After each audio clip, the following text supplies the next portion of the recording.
Assalamualaikum warahmatullahi wabarakatuh.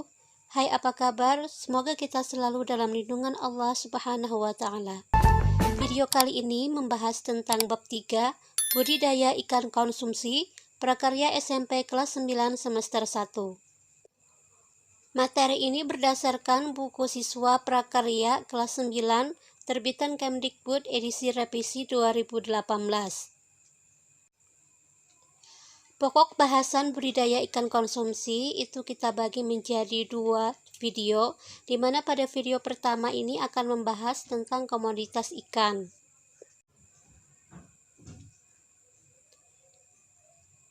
Tujuan pembelajaran yaitu menjelaskan pengertian budidaya ikan konsumsi dan menjelaskan tentang komoditas ikan konsumsi. Selanjutnya kita masuki bahasan kita tentang budidaya ikan konsumsi. Budidaya ikan dimaksudkan untuk menyediakan ikan dalam memenuhi kebutuhan pangan sebagai sumber protein, selain dari kegiatan penangkapan ikan di laut atau di sungai.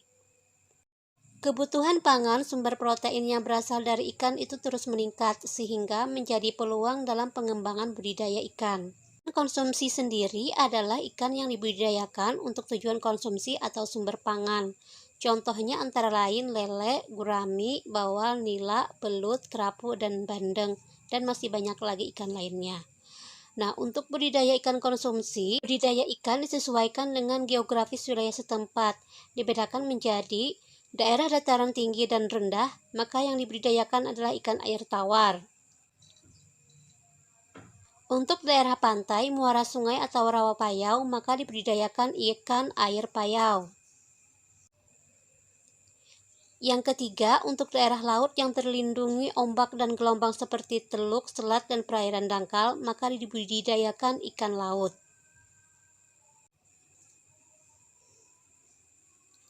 Adapun komoditas ikan konsumsi itu dibedakan menjadi komoditas ikan air tawar, ikan air payau, dan ikan air laut. Kita masuki bahasannya masing-masing, yaitu sebagai berikut. Untuk ikan air tawar ada ikan mas. Ciri-ciri dari ikan mas itu berbadan agak memanjang, pipih dan lunak, habitat perairan yang tidak terlalu dalam dan deras, seperti di pinggiran sungai atau danau. Hidup pada ketinggian sampai 600 meter di atas permukaan laut, dan pakan alaminya yaitu tumbuhan air serta binatang renik. Selanjutnya, hal-hal yang perlu diperhatikan apabila kita ingin membudidayakan ikan mas yaitu pembenihan ikan mas biasa dilakukan selama 2-3 minggu untuk benih siap didedarkan.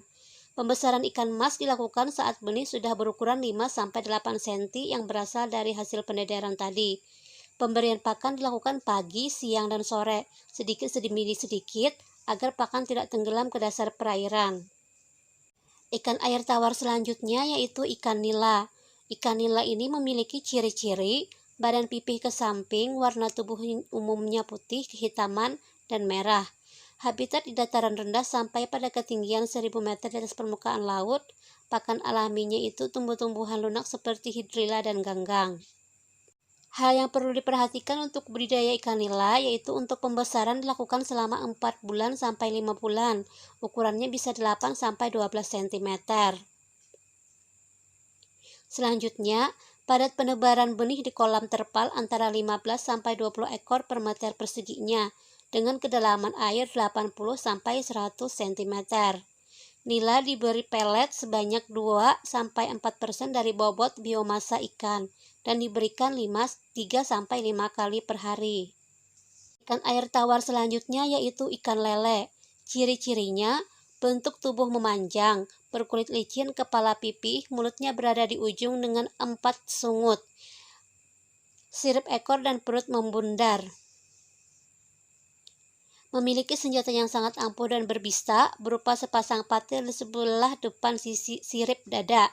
Patil dipergunakan untuk melompat dari kolam atau berjalan di atas tanah. Habitat lele itu semua di perairan air tawar.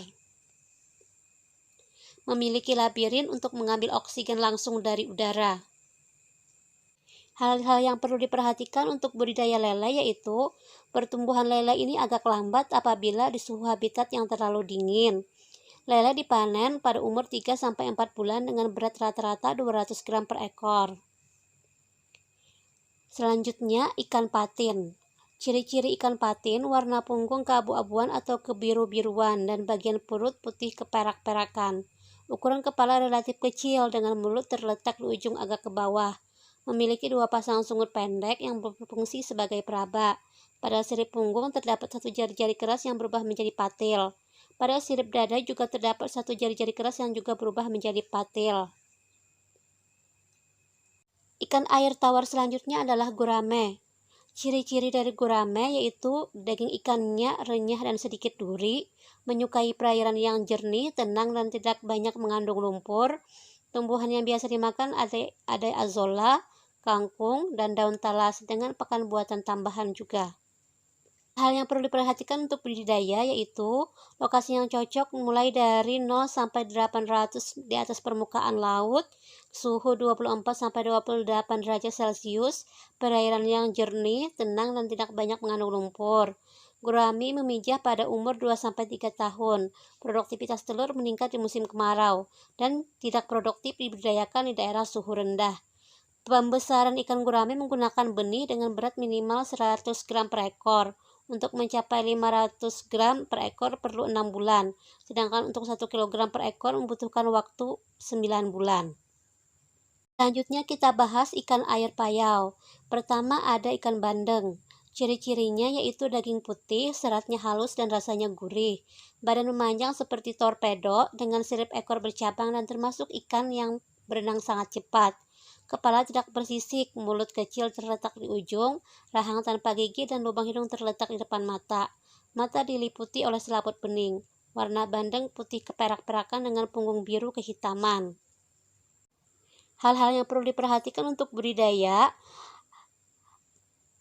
Pada budidaya bandeng konsumsi, benih bandeng dapat ditebar dengan kepadatan tinggi. Benih ukuran rata-rata 50 gram per ekor atau panjang 7-10 cm dapat ditebar 500 ekor per meter kubiknya. Ukuran konsumsi akan mencapai rata-rata 450 gram per ekor setelah dipelihara 4 bulan. Selanjutnya ada udang windu. Ciri-ciri dari udang windu yaitu badan terdiri atas 13 ruas dan seluruh tubuh ditutupi oleh rangka luar yang disebut dengan exoskeleton. Aktif bergerak dan mencari makan pada suasana yang gelap atau redup. Bersifat kanibal, kemudian berganti kulit secara periodik. Udang yang muda itu lebih sering berganti kulit dibandingkan dengan udang yang dewasa.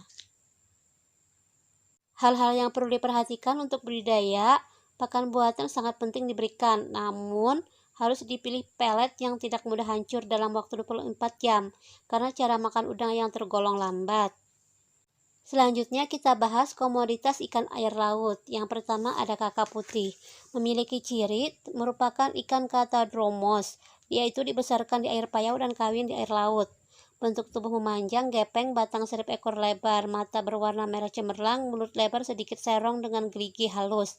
Badan atas penutup insang terdapat lubang kuping bergerigi, sirip punggung dengan 3 jari keras dan 7-8 jari-jari lemah serta memiliki bentuk sirip ekor bulat. Hal-hal yang perlu diperhatikan untuk budidaya ikan kakap putih. Yang pertama, benih ikan yang sudah mencapai ukuran 50-70 gram per ekor dari hasil pendederan dipelihara dalam keramba dengan padat tebar sekitar 50 ekor per meter kubiknya. Pembesaran dilakukan selama 5-6 bulan. Dan pemanenan dilakukan setelah ikan mencapai ukuran 500 gram per ekor dengan membutuhkan waktu 5-6 bulan. Selanjutnya ikan kerapu. Ikan kerapu memiliki ciri-ciri yaitu bentuk tubuh moncong panjang memipih dan menajam. Gigi pada bagian sisi terdiri atas 3 atau 4 baris. Terdapat bintik putih coklat pada kepala, badan, dan sirip. Bintik hitam pada bagian dorsal dan posterior. Habitat benih ikan kerapu terutama jenis kerapu macan adalah pantai yang ditumbuhi alga genus Reticulata dan Gracilaria. Pada tahap dewasa, kerapu hidup di daerah perairan yang lebih dalam dengan dasar perairan pasir berlumpur. Adapun untuk budidaya yang perlu diperhatikan, ikan kerapu macan itu lebih cepat perkembangan daripada kerapu bebek.